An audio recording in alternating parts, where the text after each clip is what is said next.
Okay, so I've been asked to make a dining room table for a client. It's for a family member, so it's a gift. It's not commission. So I'm going to use some of this poplar I have left over. I have a ton of poplar, not a ton, but I have quite a bit of poplar here still. I even have some of the 6/4, and I have some 5/4 and 4/4. So I'll use that for the top, and maybe some 6/4 for the frame pieces. And this 8/4 I'll use for the legs, maybe frame too. We'll see what's left over. So most of it's going to be left over from other projects. So I'm not losing money. I'm just, it's just my time. I'll put some materials in, like glue and dominoes and screws and things of that nature. But otherwise, it's going to be pretty much a project of cut off and leftover wood that's kind of just laying around that I always end up using for things. That's what we're going to do. So we're going to make it. It's going to be a gift for a person who's going through some tough times, I'm hearing, from my church. So we're going to just make this table, make it as nice as possible and as strong and sturdy as possible. It's for 4 people, so it's a little table. They don't want a big table. I think it's going to a smaller apartment, possibly. I don't know too much about the person. I just know it's a friend of a friend from our church. So we're going to see what we could do here, and we're going to build this out, and we'll video the process and the steps, and hopefully it will come together nice.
Just little gaps.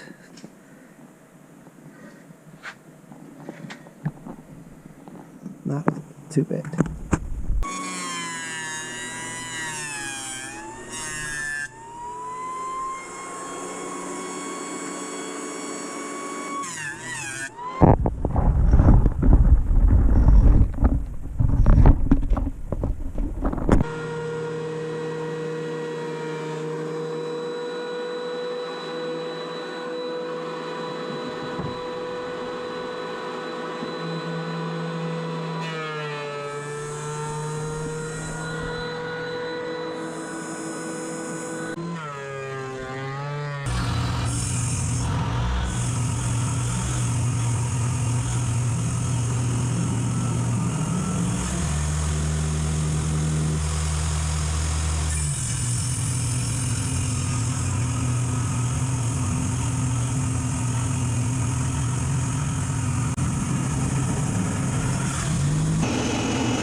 Do a 20-degree taper on each leg. We're going to do a test cut first.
top's a mess and my motor saw station's a total disaster. Stop block makes for great accurate cut, so I'm just over 2.5 inches heavy, and check each one of them, and they all come up identical, the stop block. I may cut these down a little bit more, down to 29. It's all said and done, which is perfect.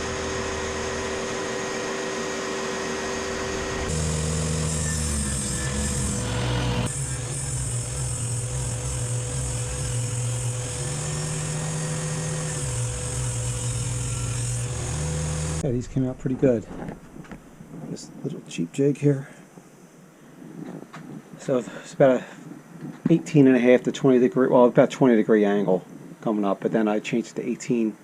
I don't want to make it too aggressive because I'm not going to do like a angle cut in the bottom, so they're going to be straight because they're not square legs, so I couldn't do all 4 sides or 2 sides. So this is it. I'll run through the sander and the router table next and get some little chamfers. I think these will come out really nice and even. They came out really good, nice and straight. So this is good. All right, so we'll cut up the frame pieces next to the final length, and then we'll start planning out or laying out our joinery.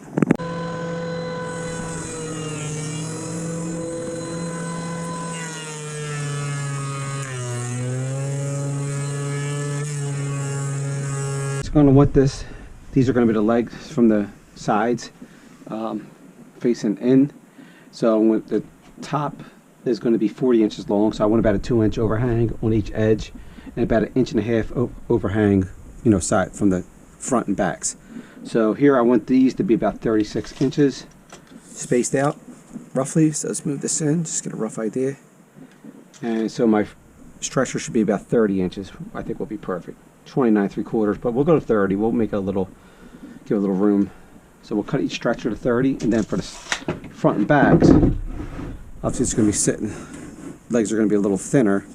We want this to be 30, so 27, 26, 27. Let's go with 27. We're going to go, since we're going to go back 1.5 inches. So here, go about 22.5. So 30 and 22.5 will be our stretchers and aprons. So we'll cut them out now. 22.5.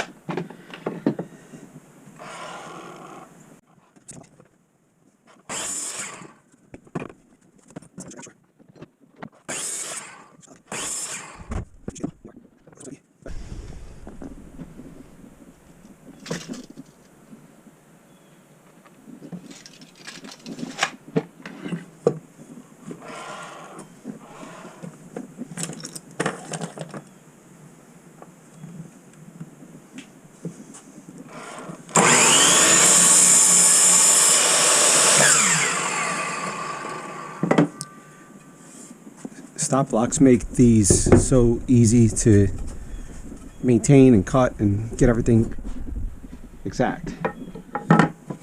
Takes a lot of the math out of it. Take this end off here.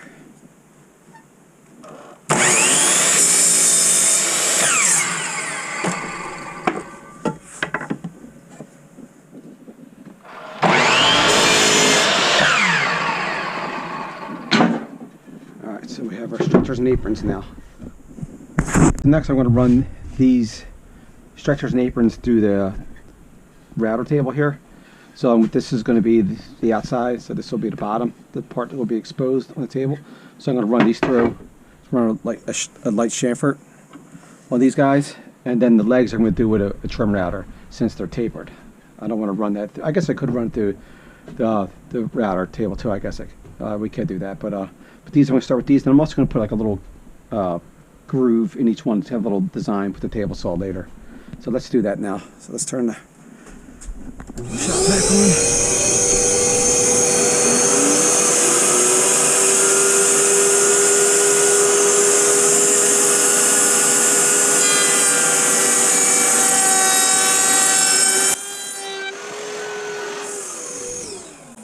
And I'm only going to do the bottom of these. I'm going to do both sides though.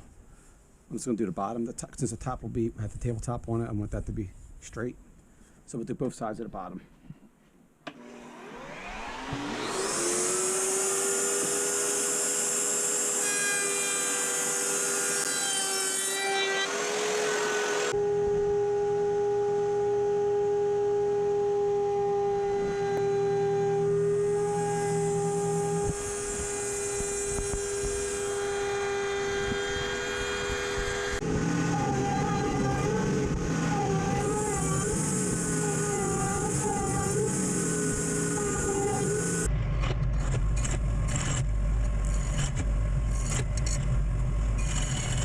So now I'm just going to cut a little groove in each one of these structure pieces on the outsides. So I'm going to lower this blade. It's just a slight little, so it's a little groove, you'll see. It's a little design feature.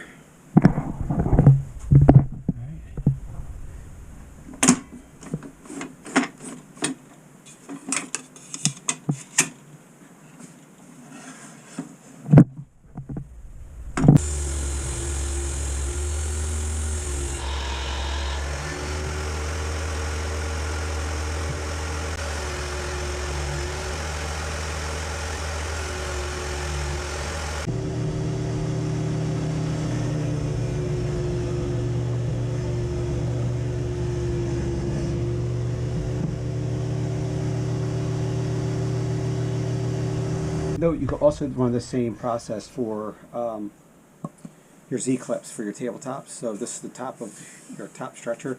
You would bring it down about 1/4 of an inch here and run the same type of groove, a little deeper, that will reflect your wherever your Z-clips are. I think they're like 5/8 of an inch or whatever. So you would cut it for the same concept, but I use a biscuit joiner for that. So this is just more design here, on the inside and the outside, just in case. Oh, I like one side better than the other. All right, so now we're ready for sanding.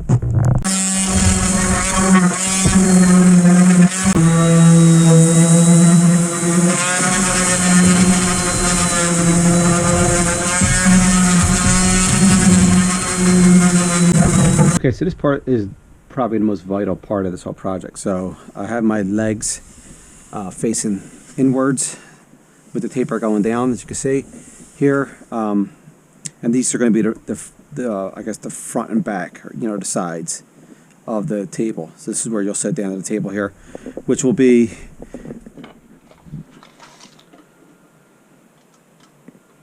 about 22.5, which that's the length of this in width. But the table itself will be about 30 when it's all said and done. I have 1.5 inch overhang or so hanging on each side. But this is important here because I'll use my little spacers here to give myself a shadow reveal, I like to have. And I put this little notch here, just a little design, just to make it a little different. This table, like I said, it's a gift. I want it to be really nice for somebody going through some tough times, I'm hearing. So I want to make sure it's a real nice table. So I'm going to lay everything out. I'm going to be using dominoes, it looks like, for this. I was thinking about using dowels. And you know what? I'm going to still decide on that. But it's still the same type of layout. You still have to lay it out the same. I like to put a little mark here, so I know this is whether it be my dowels or my dominoes are going to go here. This is going to be, and then whether it be dowels, I would probably use 2. So I think the dominoes are going to work better because they're going to be stronger since this is going to be a table.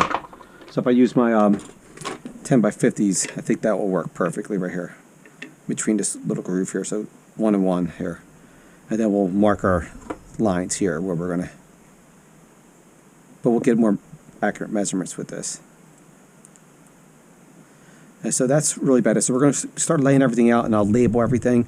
So when I put it all together, it's going to be like a nice puzzle piece, and where I'll glue these up, let these sit overnight, and then we'll glue the rest of the table up the next day or later in that day.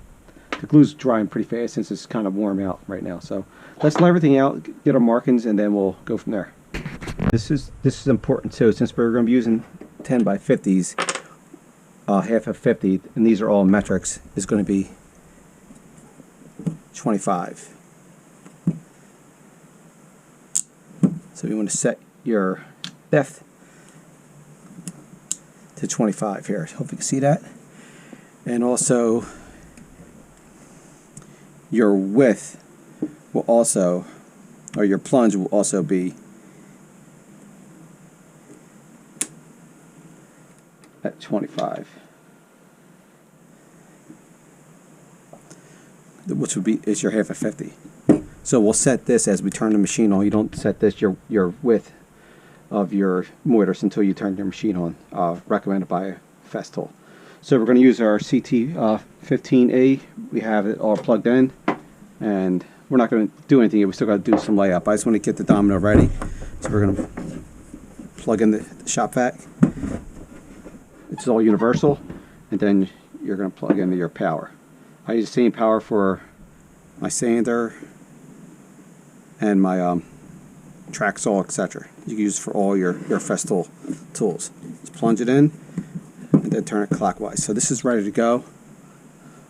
Matter of fact, we'll turn it on. Oop. I hope I was plugged in. And that's it.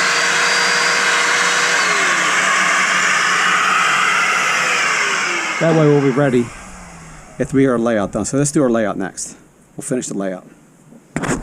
So the thickness of our stretchers and aprons is about 25 centimeters. Or millimeters, I'm sorry, 25 millimeters. So that will be the depth of, we'll set our plunge, but we also now have to take consideration our reveal. So we'll add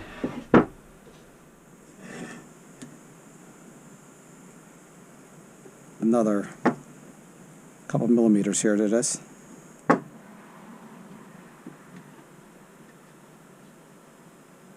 Which puts us at 30.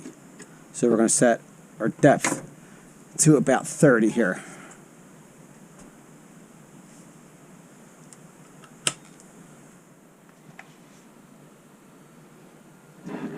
Or you can just do this. Take your domino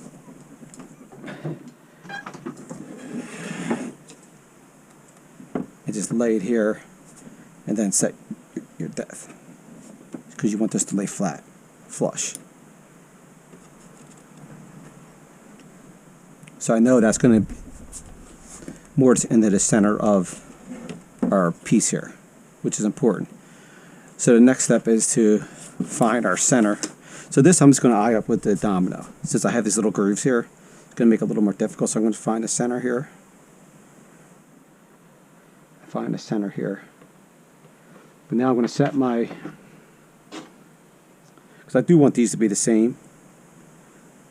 So one of these will be the mark and the truth here, and they're the same. Okay, so we're good. So this will be our center. So I know where I'm working out off of here.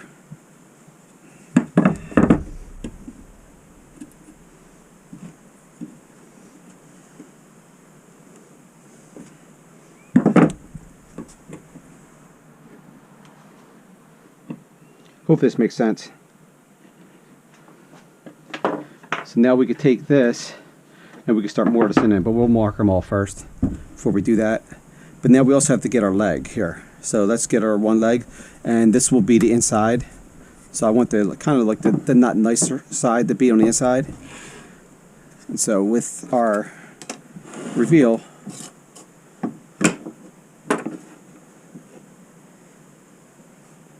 we can transfer this mark in here, obviously.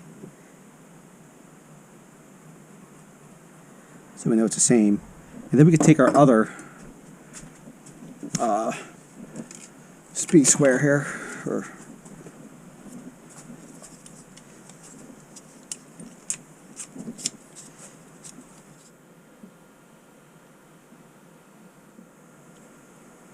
we can use this as our second marking.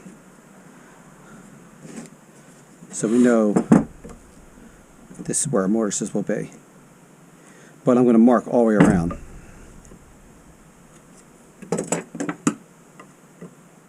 Because we're going to do all four sides. Well, two sides, but and you'll see in a couple minutes why we're doing this. All four sides. You definitely have to do at least two.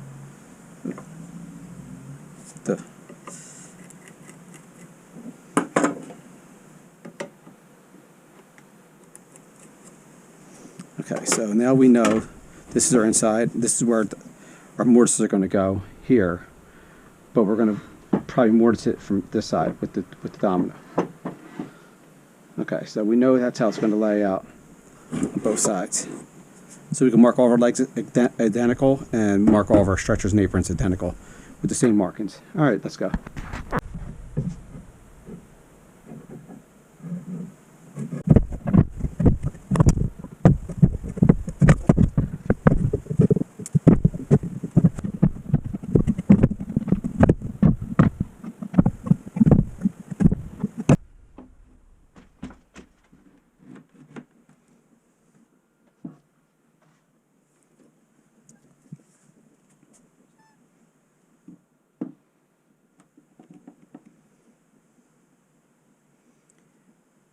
our tight mortise in on our stretcher.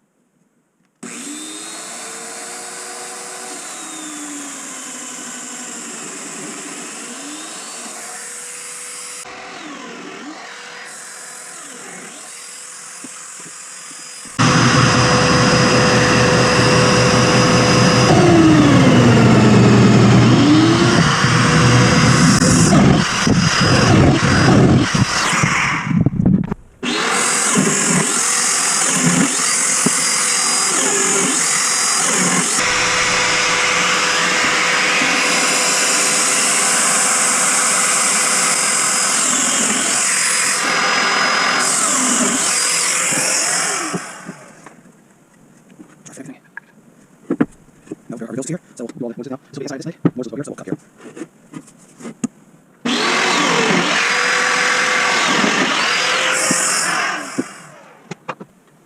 Just going to dry fit this.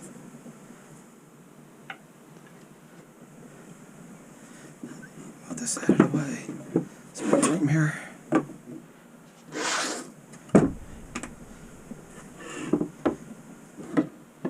This will slide in here. As you can see, they're a little wider here on the leg part, so that way we have room to kind of maneuver them. And then we'll tighten them up. We can tap them up a little bit. Make sure everything's nice and flush. Alright, so that's how it's going to look. So the taper's going, it's a slight taper. You can't really tell that much. If you look close, you can. I don't want to go too aggressive. So we have a little bit of a taper, make it look kind of fancy. So this will be the end of the table here.